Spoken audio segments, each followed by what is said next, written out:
Olá, monges de sofá! Bem-vindos de volta ao Monge no Sofá. Eu sou a Julie e confesso que hoje eu tô me sentindo particularmente imperfeita. Eu tentei começar o dia com aquela pose de yoga super instagramável, a do corvo, sabe? Pois é, o resultado foi que eu dei uma bicada espetacular no tapete e fiquei com a dignidade tão no chão quanto meu queixo. Um dos meus gatos, o Sherlock, me olhou com uma cara de... Sério, humana? E tá, é nesse espírito de quase lá, mas nem tanto, que hoje nós vamos mergulhar num tema que é a cara do nosso podcast. As 6 perfeições, ou 6 paramitas do budismo. Soa grandioso, né? Perfeições. Parece até coisa de gente que levita, que nunca, jamais come o último pedaço de bolo e que responde todas as mensagens na hora. Mas no budismo, essas perfeições ou paramitas são menos sobre ser impecável e mais sobre a direção da nossa jornada.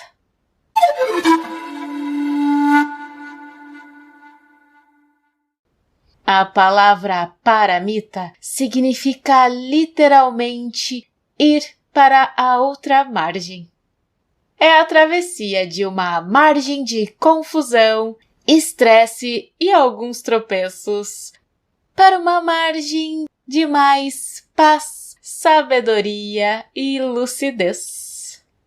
E o motor dessa travessia, o barquinho que nos leva, é algo chamado bodhicitta, a mente do despertar. A bodhicitta é aquele desejo profundo não só de melhorar a nossa própria vida, mas de fazer isso para poder ajudar todos os seres. É tipo quando você decide que finalmente vai organizar as suas finanças.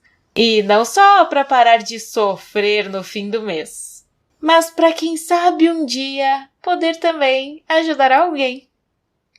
É essa intenção que transforma meras ações comuns em perfeições. Então, hoje nós vamos explorar essa espécie de mapa do tesouro, esse guia de viagem para a outra margem, que são as 6 paramitas. A generosidade, a moralidade, a paciência, a energia, a concentração e, finalmente, a sabedoria. E olha que nós vamos descobrir como praticar tudo isso, sem precisar sair do nosso amado, idolatrado sofá. Prontos para remar? Porque, né? Quem é que nunca se sentiu perfeitamente imperfeito? Bora, monges de sofá!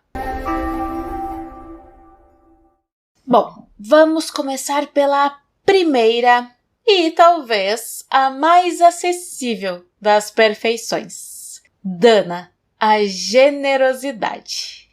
E não é só sobre doar dinheiro para a caridade ou doar aquele livro que você nunca nem leu. A generosidade dentro do contexto budista é muito mais ampla do que isso. Na verdade, ela é a base de tudo. Inclusive, o monge Thanissaro Bhikkhu, ele diz que a generosidade está no início da prática budista. Ele fala que, tradicionalmente, é o primeiro tópico que o Buda ensinava para levar os ouvintes passo a passo a um entendimento mais profundo. É tipo o ponto de partida. Existem, basicamente, 3 tipos de generosidade. O primeiro é aquele que nós já conhecemos. A generosidade de oferecer coisas materiais, como comida, roupa, um abrigo. É o básico para aliviar o sofrimento imediato. Sabe quando você divide seu lanche com aquele amigo que esqueceu a carteira? É tipo isso. Mas a chave aqui é a motivação. Se você vai lá e oferece, esperando um muito obrigado, ou então se você posta no Instagram para ganhar likes pela sua boa ação, isso é o que os mestres chamam de motivação impura. A perfeição da generosidade é dar, é oferecer sem esperar nada em troca e sem se sentir superior, sabe? É um soltar genuíno. O segundo tipo é a generosidade de dar proteção e o presente do não medo. Eu acho isso muito lindo. É quando você acalma alguém durante uma crise, quando você oferece um ombro amigo para um colega que foi demitido, por exemplo. Ou então, quando você simplesmente escuta sem julgamento. Escutar, queridos ouvintes, é uma das formas mais poderosas de generosidade. Outro dia, uma amiga estava surtando. E eu confesso que a minha vontade era de oferecer, 1000 soluções, sabe? Porque para nós, assim de fora, é super fácil achar 1000 soluções, né? Vamos combinar. Mas eu entendi ali que não era o que ela estava exatamente buscando. Então eu me conscientizei dessa minha necessidade de oferecer uma solução, respirei fundo e só ouvi. E no final ela disse obrigada. Eu só tava mesmo precisando botar pra fora. Eu não fiz exatamente nada, né? Eu ofereci um espaço seguro. E foi o suficiente. Isso é oferecer o não medo. E o terceiro tipo de dana é considerado o maior de todos. É a generosidade de oferecer o Dharma. Calma, que não precisa sair por aí de manto laranja com o seu japamala e um exemplar do Dhammapada na mão. Não. Oferecer o Dharma é compartilhar sabedoria, lucidez, uma palavra de conforto, sim, por que não? Ou até um ensinamento que te ajudou. É quando, por exemplo, você recomenda um livro que te fez bem, compartilha um episódio desse podcast, ou simplesmente vive de uma forma capaz de inspirar aos outros. Essa é a generosidade que liberta. E aqui é que vem a grande sacada da Dhanaparamita.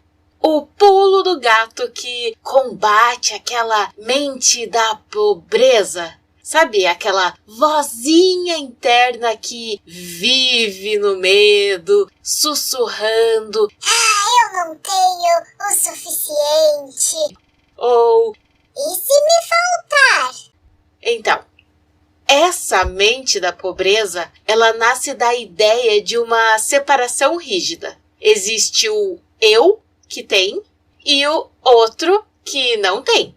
Aí, se eu dou, eu perco. Mas o budismo, ele vira essa lógica de cabeça para baixo.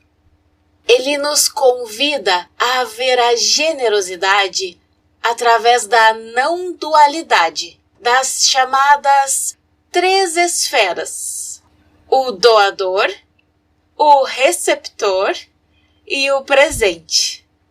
Nenhuma existe sem as outras. Elas são interdependentes. E é aqui que está a chave que você mesmo, eu tenho certeza, já intuiu. O receptor, ele também está te dando um presente imenso. A oportunidade de praticar a generosidade. Sem alguém para receber, não há como ser generoso.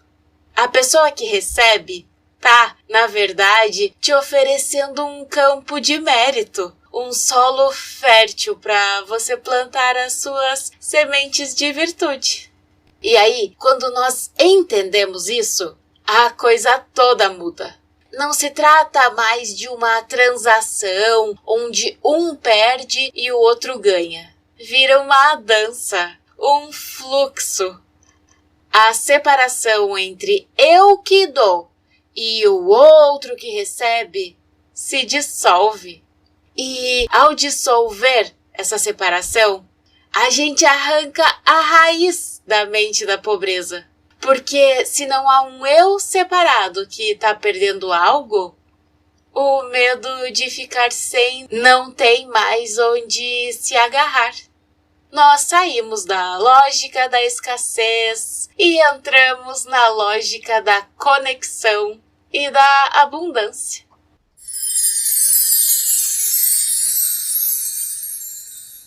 Olha, para mim é um desafio praticar a generosidade com a última fatia da pizza na caixa.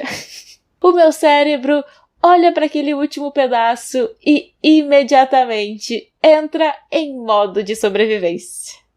Mas, finalmente, esses dias eu consegui sim. Eu ofereci o último pedaço de pizza.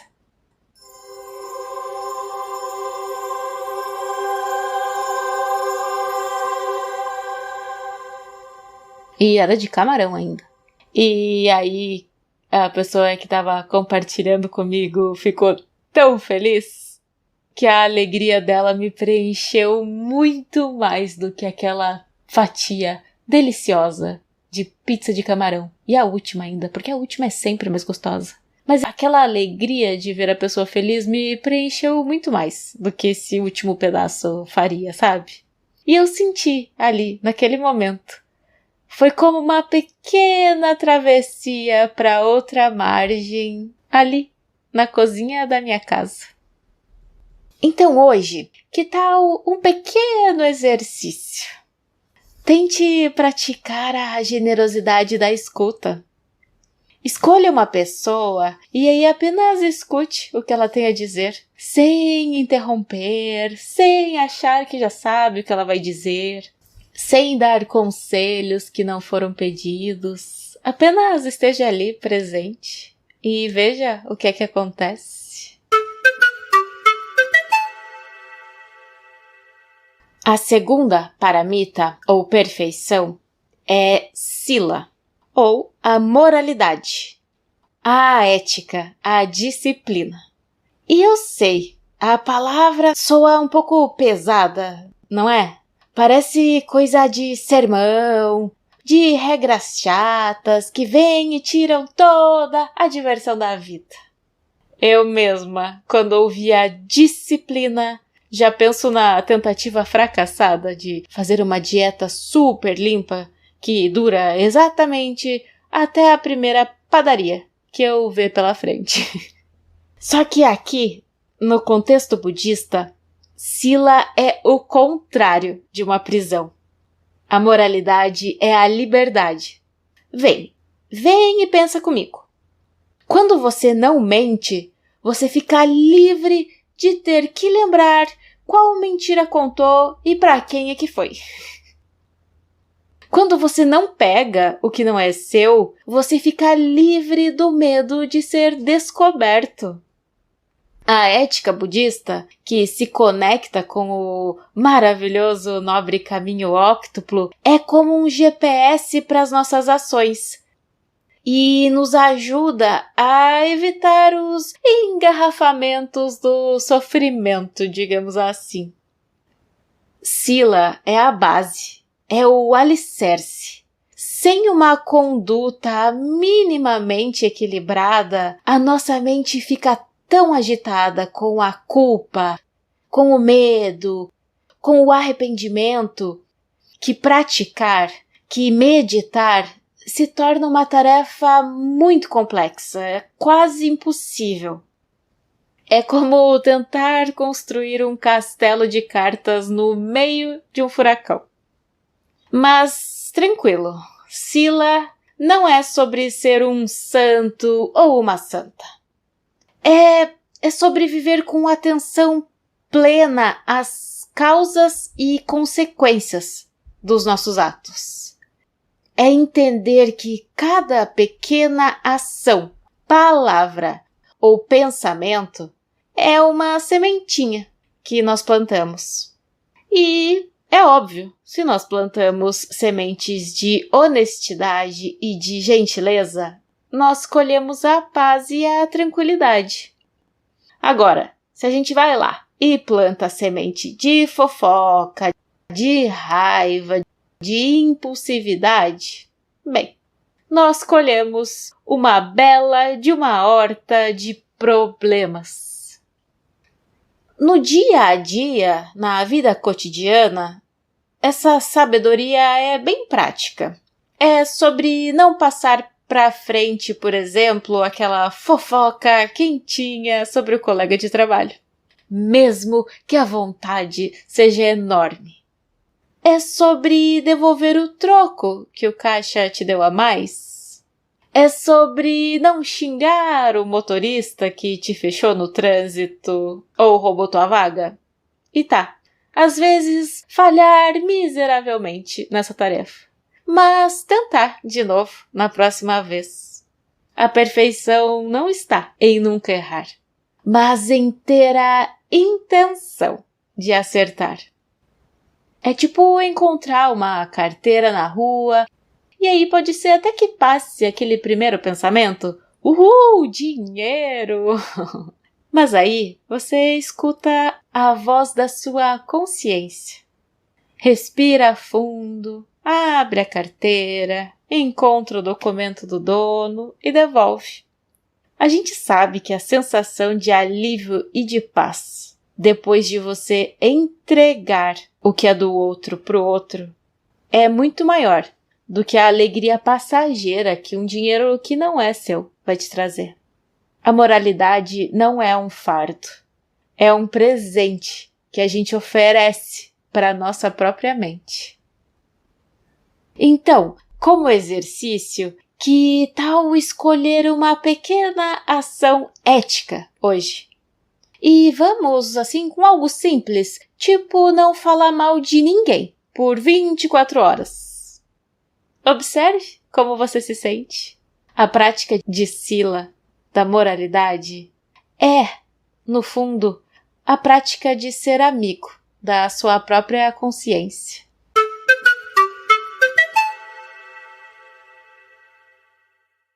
Chegamos à terceira perfeição, ou terceira paramita. E essa é a que eu mais peço nos meus desejos de aniversário e é também a que me faz questionar se eu realmente sou budista. Shanti, a paciência. A paciência. Aquela virtude que nós admiramos nos outros, mas que na nossa própria vida parece um item de luxo, caríssimo e sempre em falta no estoque. No budismo, a paciência é o antídoto direto para um dos 3 venenos da mente: a raiva. E a raiva segundo os grandes mestres, é como um fósforo aceso num galpão de karma positivo. Um único momento de fúria pode queimar o mérito que nós levamos eons para acumular. Assustador, né? Eu, quando li isso, pensei em todas as vezes que briguei com os telemarketings. O meu galpão kármico deve estar que é só as cinzas. Mas, Shanti, não é sobre ser um saco de pancadas sorridente. Não. Não se trata de passividade. É uma força ativa, uma sabedoria em ação. E existem 3 tipos de paciência que nós precisamos cultivar. Vamos destrinchar cada uma delas? O primeiro tipo é a paciência de não se irritar com quem nos prejudica diretamente. E que difícil que é essa, não é? É, por exemplo, quando alguém te fecha no trânsito, fura a fila do pão, ou come o iogurte que estava na geladeira do escritório com o seu nomezinho lá, bem grandão. A nossa tendência inicial é explodir, não é? Mas a prática aqui é respirar e pensar. Essa pessoa, ela está agindo assim porque ela mesma está em sofrimento. Ela está agindo sob o controle das próprias aflições dela. E de nada adianta nós nos entregarmos à raiva, porque vai prejudicar muito mais a nós mesmos do que ao ser para quem nós estávamos tentando direcionar toda essa ira. Já o segundo tipo de paciência é a paciência de suportar o nosso próprio sofrimento. Tipo resiliência, sabe? É ter o entendimento, a lucidez de que a vida no samsara, essa existência cíclica, ela tem altos e baixos. É ter paciência com a dor de cabeça, com o coração partido, com o dia em que tudo dá errado, mesmo você não merecendo. É entender que, como diz aquela frase, isso também passa. É não brigar com a realidade, sabe? A minha avó costuma dizer assim, eu não brigo com Deus, minha filha. É tipo isso. Bom, e o terceiro tipo de paciência, que é o meu desafio pessoal, é a paciência de suportar as dificuldades da prática do Dharma. Ou seja, é ter paciência com nós mesmos. É quando você se propõe a meditar todo dia e na primeira semana já falhou 3 vezes. É quando você acha que já superou a raiva e de repente tá lá, gritando com o pobre do computador porque a internet caiu. A perfeição da paciência é não desistir de si mesmo. É se acolher e dizer, ok, hoje não deu, mas eu tento de novo amanhã. O grande mestre indiano Shantideva, ele tem uma metáfora genial sobre a paciência. Ele diz que tentar eliminar todos os nossos inimigos e problemas no mundo é como tentar cobrir a terra inteira com couro para não machucar os nossos pés. É impossível, certo? Então o que nós fazemos? A gente cobre os nossos próprios pés. A gente calça sapatos. E aqui, a paciência é o nosso sapato. Ela não muda o mundo lá fora, mas nos protege para que a gente possa caminhar por ele sem nos ferir tanto. Eu lembro da última vez que eu me mudei, e aí passei horas tentando montar um móvel. O manual, ele parecia que estava em grego. As peças não encaixavam, e eu estava ali prestes a jogar tudo pela janela. Mas eu parei, respirei e pensei, ok, Isso é um teste de Shanti. Tá aí, meu mestre do dia. E daí eu ri da minha própria raiva, do meu suor, da minha vontade de gritar. Parei por um momento, fiz um chazinho bem gostoso e voltei. O móvel continuou difícil pra caramba pra montar, mas eu tava diferente. E no final ele ficou lá, montadinho, e eu não me arrependi depois, porque era o que aconteceria, né? Se eu tivesse tacado tudo pela janela, na hora que a raiva passasse, eu ia ficar com mais raiva ainda. Bora então para um exercício hoje? Na próxima vez que você sentir a raiva subindo, e olha, dá pra sentir, dá pra ver que você tá começando. Pode ser com uma pessoa, com uma situação, ou até com você mesmo. E aí, quando você sentir aquele calor subindo, aquela energia destruidora, pare antes de botar ela pra fora. Apenas um segundo, sem se julgar por estar sentindo aquilo. Respire fundo e nomeie essa sensação, raiva. Só isso. Não precisa fazer mais nada. Apenas observe e aí veja o que acontece com esse pequeno espaço que você criou.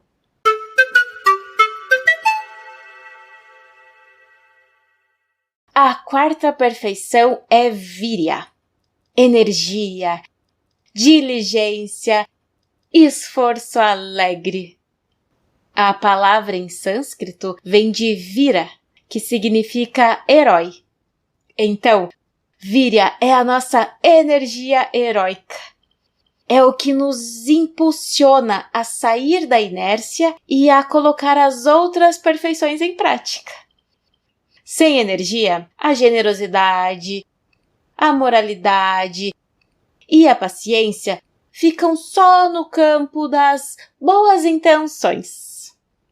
Mas veja só, Virya não é sobre ser um workaholic espiritual e aí se esgotar de tanto fazer o bem e acabar lá com um burnout de compaixão. Se trata de um esforço alegre, sabe? De ter prazer em fazer aquilo que é construtivo. E o maior obstáculo para essa energia heróica é a nossa velha conhecida preguiça. No budismo, existem 3 tipos de preguiça. E eu confesso que me identifico com todas elas. Sim, essa sou eu. Prazer. Julie. A primeira é a preguiça da procrastinação. É o clássico, amanhã eu começo a meditar. Ou, amanhã eu leio aquele livro.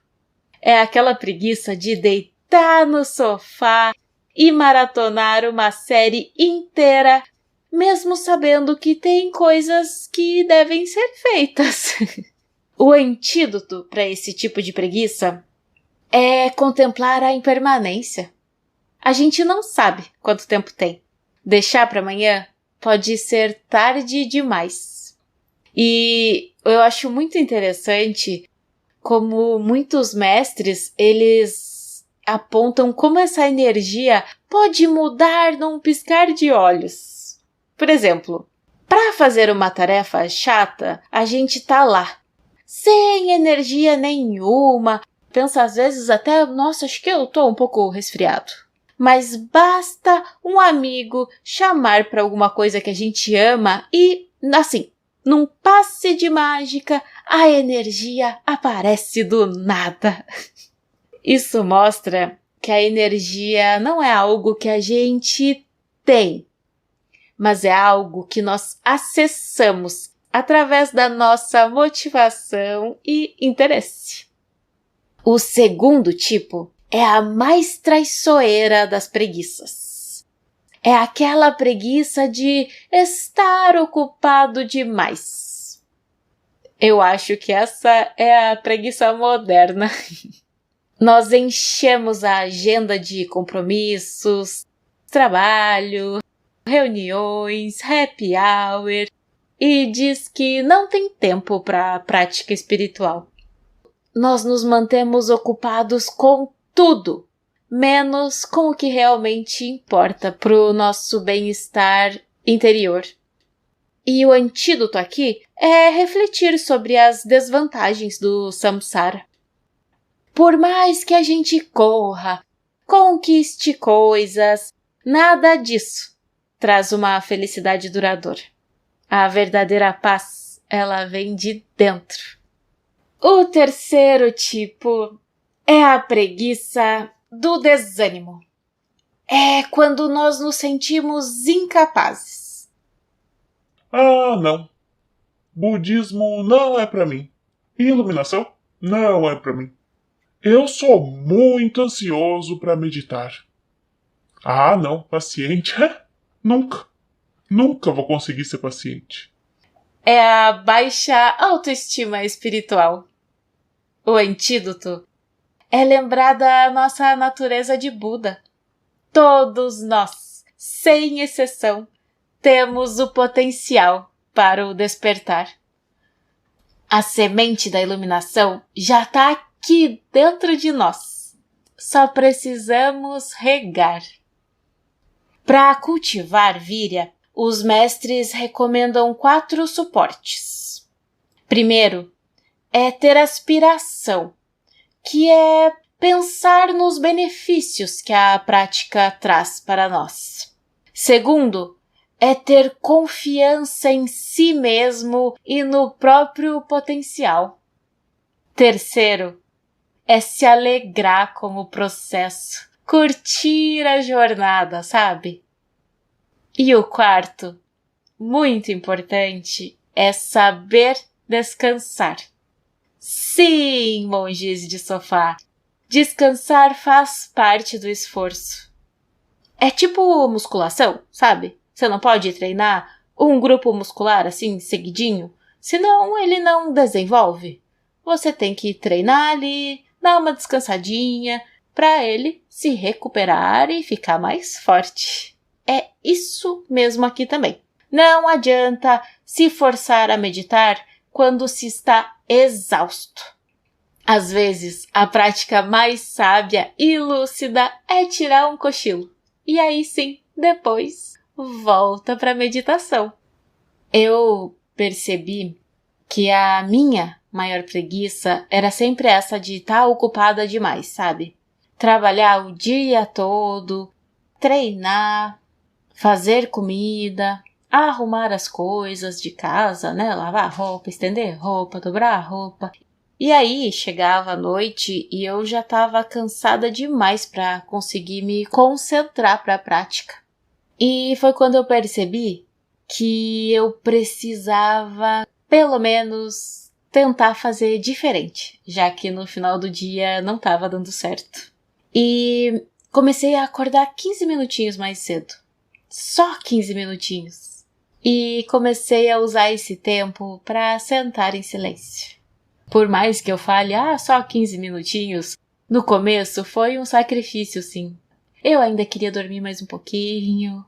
Mas depois de um tempo, os benefícios de sentar esses 15 minutos e a mudança que sentar esses 15 minutos fez no meu dia começou a me energizar, assim, sabe? E aí virou um esforço alegre. Eu comecei a encontrar a minha energia heróica antes mesmo do primeiro café. Então, mais um exercício para hoje. Tente identificar qual que é o seu tipo de preguiça dominante. Procrastinação? Ocupação demais? Ou o desânimo? Reconheça sem julgar. E aí veja se depois de reconhecer, você consegue fazer uma única pequena ação heróica hoje. Pode ser meditar por 5 minutos, ler 2 páginas de um livro inspirador, ou simplesmente não ligar a TV quando chega em casa. Bem, monges de sofá, chegamos às 2 últimas perfeições. E elas são como uma dupla sertaneja, uma dupla dinâmica. Diana, a concentração, e Prajna, a sabedoria. Elas andam juntas. Diana prepara o terreno e Prajna colhe os frutos. Diana é a perfeição da concentração meditativa. É a habilidade de focar a mente em um único ponto, sem se distrair nem com o barulho interno e nem com o barulho externo. No budismo, a gente treina isso de forma deliberada, em geral através da prática de shamatha. Shamatha é a prática de acalmar a mente. É como deixar um copo de água com areia descansar. A areia, que nesse exemplo são os nossos pensamentos, assenta. E a água, que seria nesse exemplo a nossa mente, fica clara. E nós fazemos isso focando na respiração, nas sensações do corpo. É um treino de estabilidade. Sem um mínimo de calma, a mente é aquele macaquinho bêbado que foi picado por um escorpião. É impossível trabalhar com ela. E aí, uma vez que a mente está mais calma, com shamatha, entra em cena vipassana, que significa insight ou visão clara. É quando nós usamos essa mente estável para investigar a natureza da realidade. Nós começamos a perceber diretamente e não só intelectualmente que tudo é impermanente, que o sofrimento surge do apego e que não existe um eu sólido e permanente no comando. E é aqui que a mágica acontece. E essa mágica nos leva diretamente para a sexta perfeição, Prajna, a sabedoria. E não se trata do conhecimento de acumular informações, de ser um expert em sutras. Aqui, Prajna se trata da sabedoria que nasce da experiência direta. É a compreensão profunda da natureza vazia e interconectada de tudo. Por isso, ela é chamada de a mãe de todos os Budas. Sem a sabedoria, as outras 5 perfeições são cegas. Elas não sabem para onde ir. E aqui também existem 2 tipos de sabedoria. A sabedoria convencional, que é o conhecimento do mundo e das coisas como elas parecem ser. E tem a outra sabedoria, que é a sabedoria última, que é a compreensão da vacuidade, da natureza real dos fenômenos. Prajna é ver as 2 coisas ao mesmo tempo. Por exemplo, é como ver a onda e o oceano. A onda existe, mas a sua natureza é a água. Os fenômenos, eles existem, mas a sua natureza é a vacuidade. E tá bom, eu sei. Vacuidade soa como um papo muito cabeça. Mas na prática, é libertador. É entender que as coisas não são tão sólidas ou assustadoras quanto parecem. Sabe aquele problema no trabalho que parece o fim do mundo? Então, ele é vazio de uma existência inerente. Ele surgiu de causas e condições e vai se transformar. E aquela identidade que nós defendemos com unhas e dentes. Ah, eu sou assim. Ela também é fluida, impermanente. Quantos assim você já jurou que era? E hoje, nem lembra mais.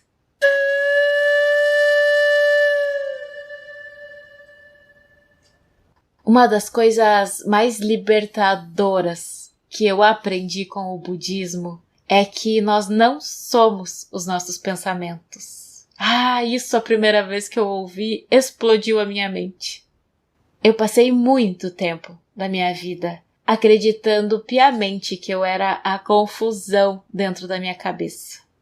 Aquele ensinamento de que nós somos o céu e não as nuvens que passam, mesmo por um momento assim, foi sim um momento de prágina. Foi uma lufada de ar fresco, uma janela que se abriu no meio da bagunça.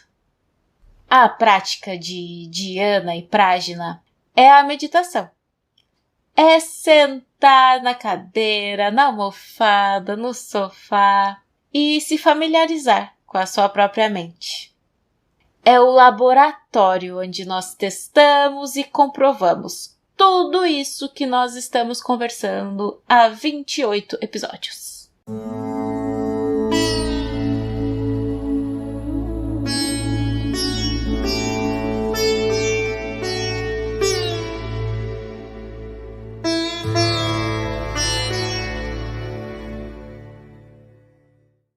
Então, que tal uma prática juntos para trazer essa sabedoria para o nosso sofá?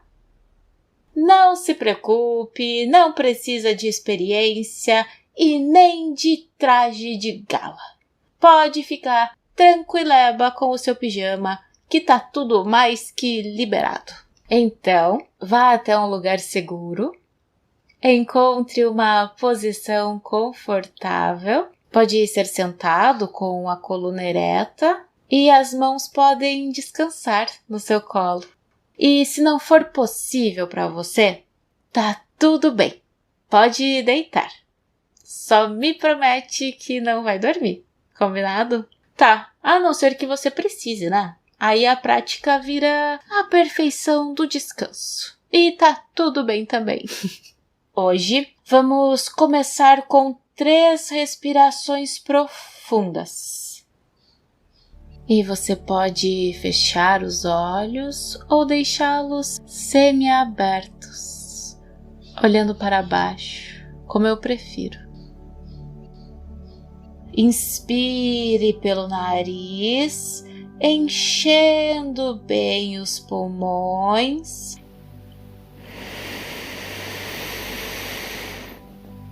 E solte pela boca com um suspiro.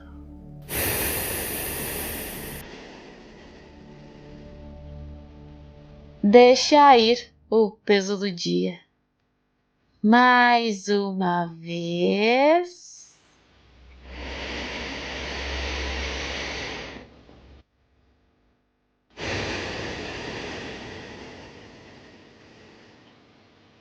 Agora a última vez.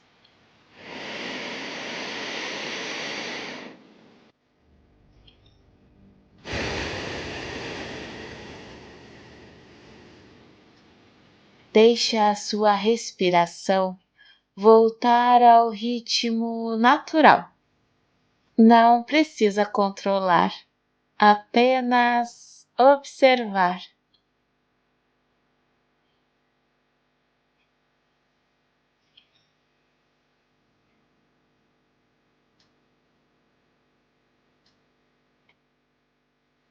E traga a sua atenção para o ponto onde você sente a respiração com mais clareza. Pode ser, por exemplo, na entrada das narinas, sentindo o ar um pouquinho mais frio quando entra e um pouquinho mais quente quando sai. Ou pode ser no movimento de subida e descida do seu abdômen. Escolha um desses pontos e descanse a sua atenção aí. Sua única tarefa nos próximos instantes é sentir a sua respiração, uma de cada vez.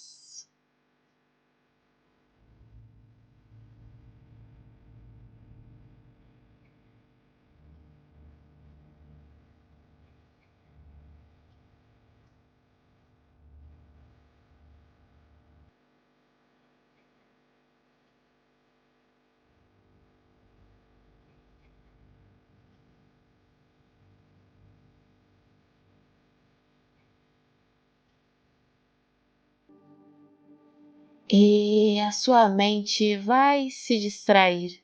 É inevitável. É o que as mentes fazem. E quando você perceber que se distraiu, não brigue com você. Apenas note, com gentileza. Você pode até rotular mentalmente, pensando. E com a mesma bondade de uma mãe que pega a mão da sua criança e a traz de volta, guie sua atenção gentilmente de volta para a respiração.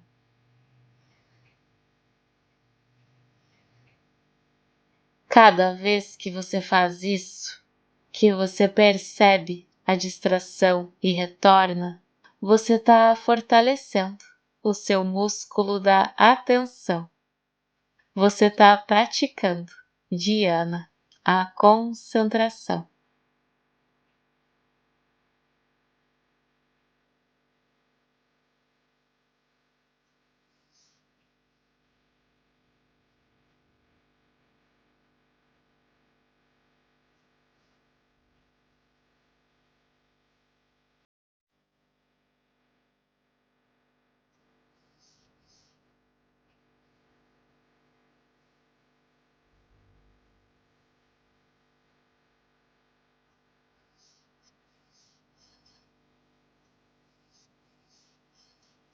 Agora, vamos dar um passo a mais em direção à prájna, à sabedoria.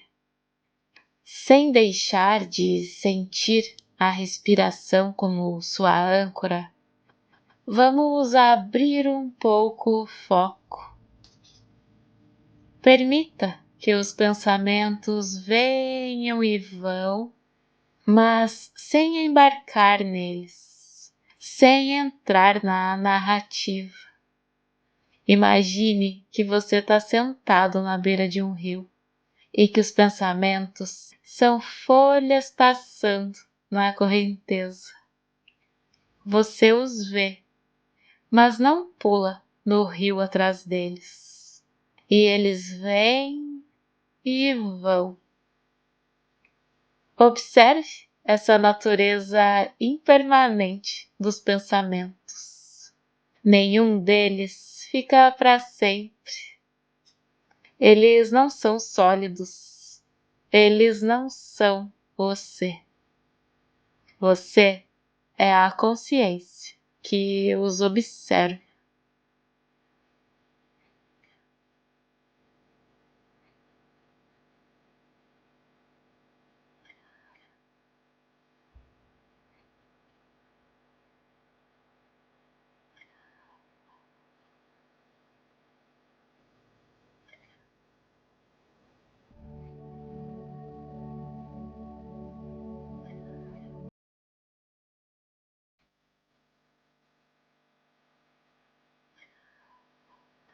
Leve essa mesma consciência para as sensações do corpo. Talvez uma pequena coceira na pontinha do nariz, uma sensação de calor nos pés, uma tensão no ombro ou na mandíbula. Apenas note. Veja como essas sensações também surgem, permanecem por um tempo e se dissolvem. Essa é a impermanência em ação.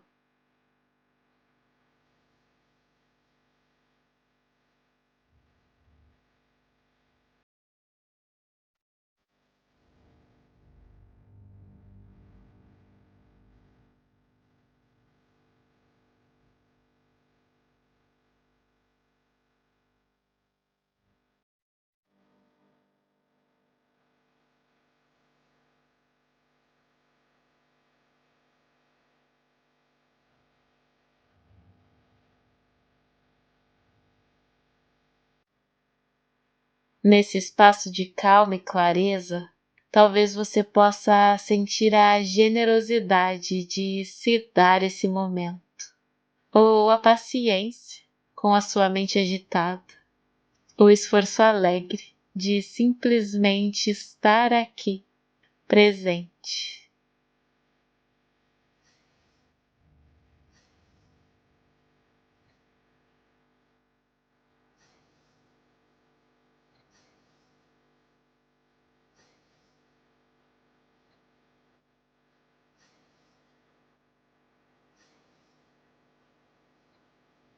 Agora, gentilmente, comece a trazer a sua atenção de volta para o ambiente ao seu redor. Ouça os sons.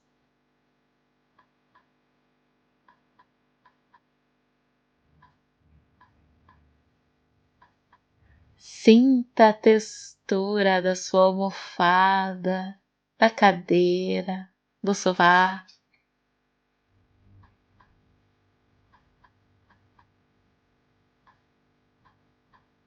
Movimente seu pescoço de um lado para o outro, para frente, para trás.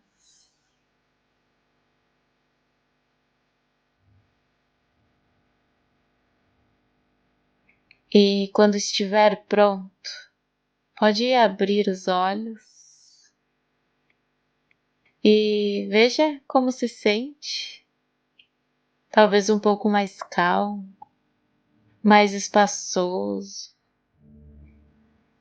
Você acabou de fazer a travessia para a outra margem, mesmo que por apenas alguns minutinhos.